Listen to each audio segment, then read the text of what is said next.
Сәлеметсіздер ме оқушылар? Бүгінгі біздің қарастыратын тақырыбымыз иррационал теңдеулер және олардың жүйелері. Сабақтың мақсаты иррационал теңдеулер мен теңдеулер жүйелерінің анықтамасын және иррационал теңдеулер мен теңдеулер жүйелерінің шешу тәсілдерін меңгерту.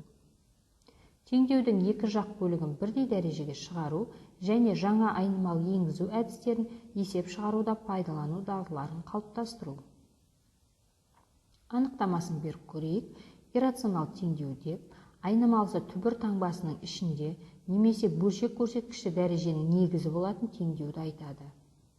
Оған мысал түбір астына x қосылған 3 тең 2x минус 1 немесе 2x-ның 3-тен 1 дәрежесі минус 5 тең 0 түрлерінде келеді.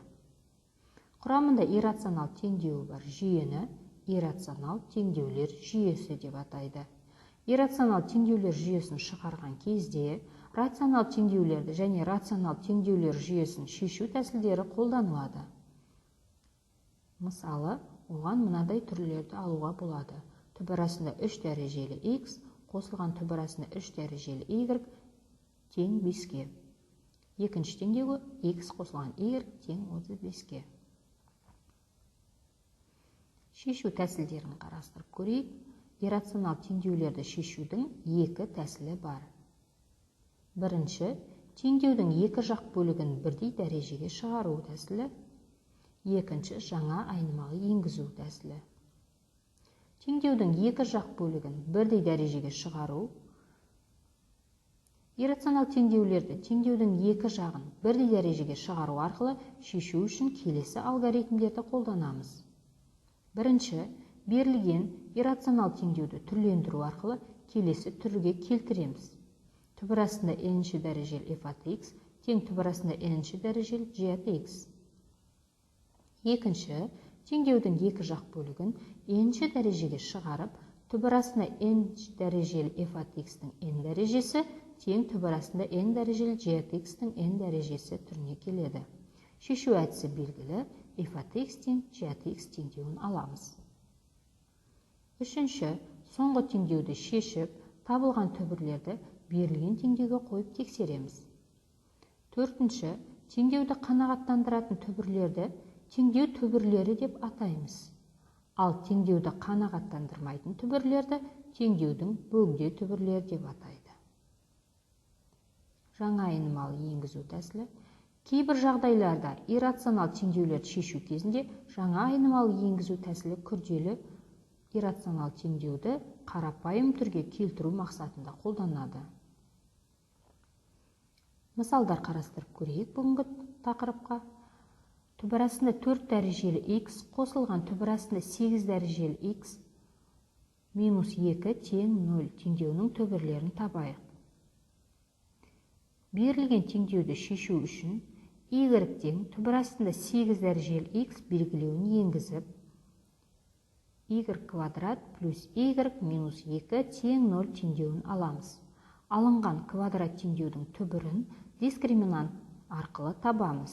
Дискриминант шешу тәсілін сіздер 8-ші сыныптан білесіздер. Дискриминанттың мәні 9-ға тең. Ол 3-тің квадратына тең. Сонда теңдеудің түбірлері y1 тең 1-ге, y2 тең минус 2-ге. Онда жаңа айнымалымыздың орнына осы теңдеудің түбірлерін қоямыз. Түбір астында 8 дәрежелі x тең 1, теңдеуінің түбірі x тең 1. Түбір астында 8 дәрежелі x тең минус 2, бұл теңдеудің түбірі болмайды, себебі түбір астында 8 дәрежелі x 0-ден үлкен. Теріс мәнді қабылдамайды. Тексеру. Түбір астында 4 дәрежелі 1 қосу түбір астында 8 дәрежелі 1 азайтылған 2 тең 0-ге. Теңдіктің екі жағынан да 0 саны шығады. Демек, берілген теңдеудің түбірі 1 саны болады. Иррационал теңдеуді шешу.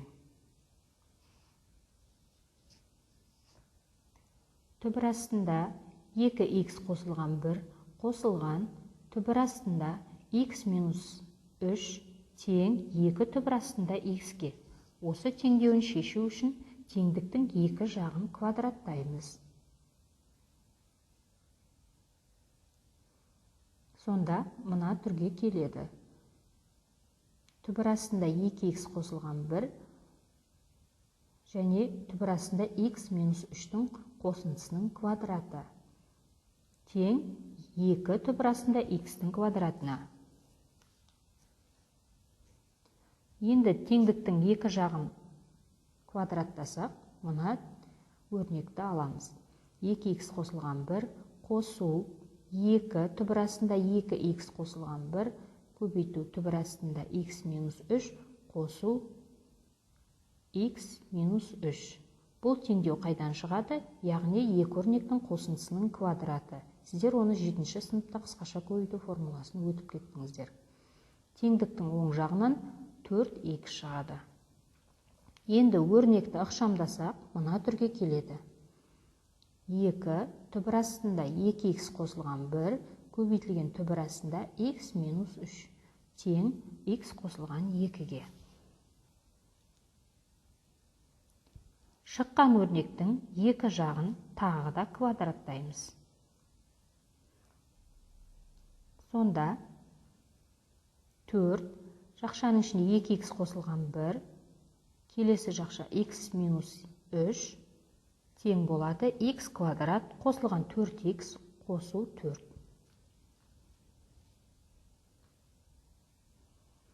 Ықшамдасақ 8x квадрат қосылған 4x минус 24x минус 12 тең x квадрат қосылған 4x қосу 4.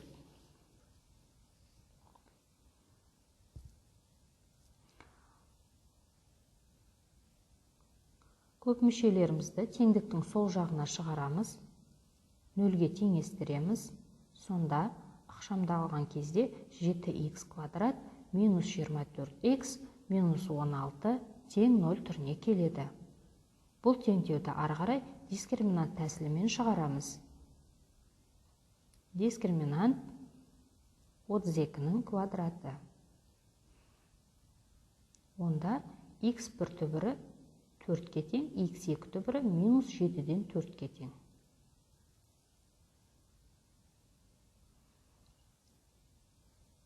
Төрт нөлден үлкен, сондықтан теңдеудің түбірі бола алады.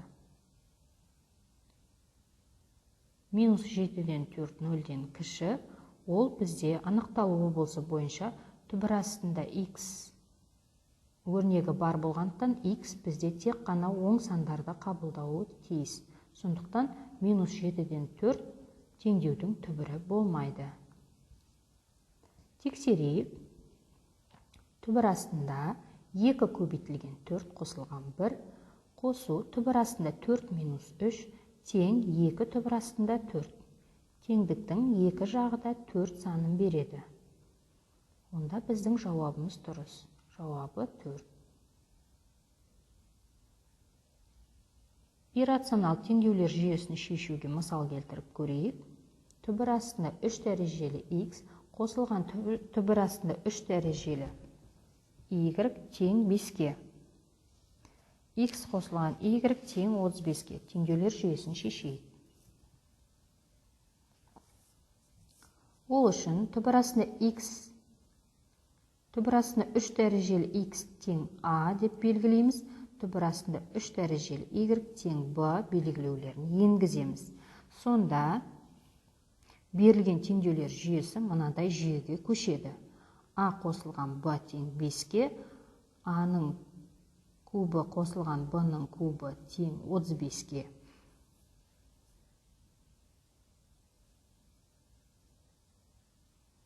Немесе a қосу b тең 5-ке, a квадрат минус ab қосылған b квадрат тең 7-ге. Соңғы теңдеулер жүйесін алмастыру тәсілін қолданып,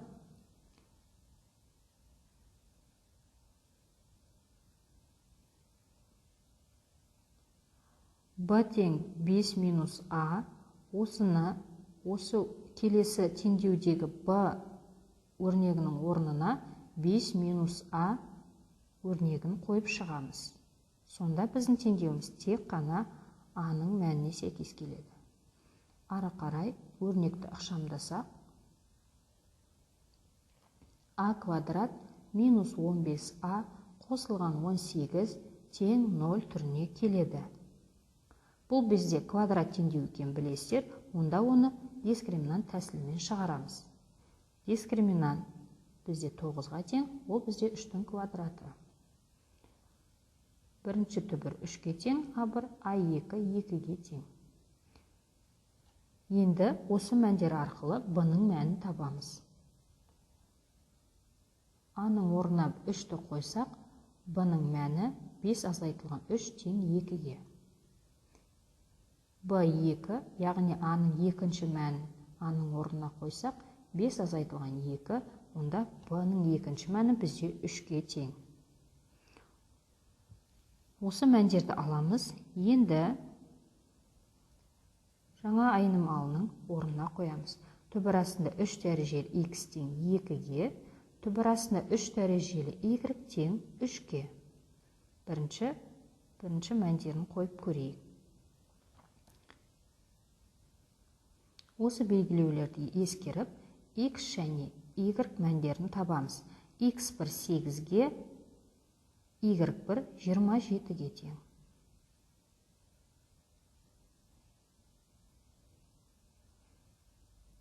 Келесі екінші мәнді қоямыз. Сонда түбір астында x тең 3-ге, түбір астында 3 дәрежелі y тең 2-ге.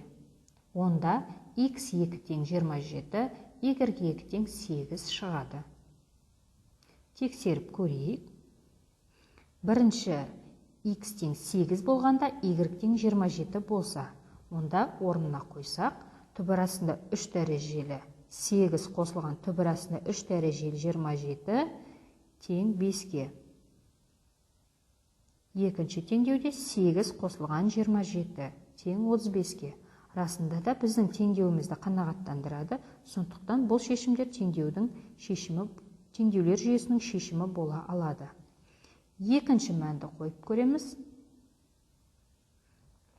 X тең 27, Y тең 8 болса, онда түбір астында 3 дәрежелі 27 қосылған түбір астында 3 дәрежелі 8 тең 5-ге. 27 қосу 8 тең 35-ге. Расында да теңдеулер жүйесін қанағаттандырады. Онда x және y айнымалыларының табылған мәндерінің бәрі берілген теңдеулер жүйесін қанағаттандырады. Онда жауабы 8 пен 27, яғни x-ның мәні 8 болғанда y 27 және x 27 болғанда y 8. Өздеріңізді тексеріп көріңіздер. Бізге мынадай тапсырма берілген екен, яғни бағананың сол жақ бөлігінде теңдеулер немесе теңдеулер жүйесі берілген, бағананың оң жақ бөлігінде олардың теңдеудің түбірлері берілген. Енді қай теңдеуге қай түбір сәйкес келетін, немесе қай теңдеулер жүйесіне қай түбір сәйкес келетін стрелка арқылы табатын боламыз. Ойланып көріңіздер.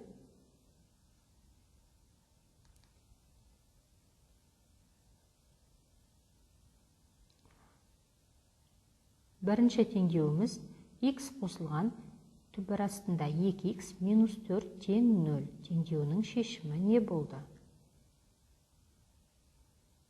Дұрыс, x тең 2 түбірі.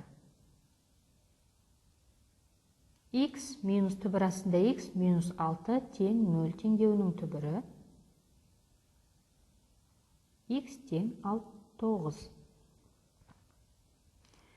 Келесі бізде теңдеулер жүйесі, яғни түбір астында 3 дәрежелі x қосылған түбір астында 3 дәрежелі y тең 4. X қосылған y тең 28. Осы жүйенің шешімі 27-де 1 немесе 1-де 27.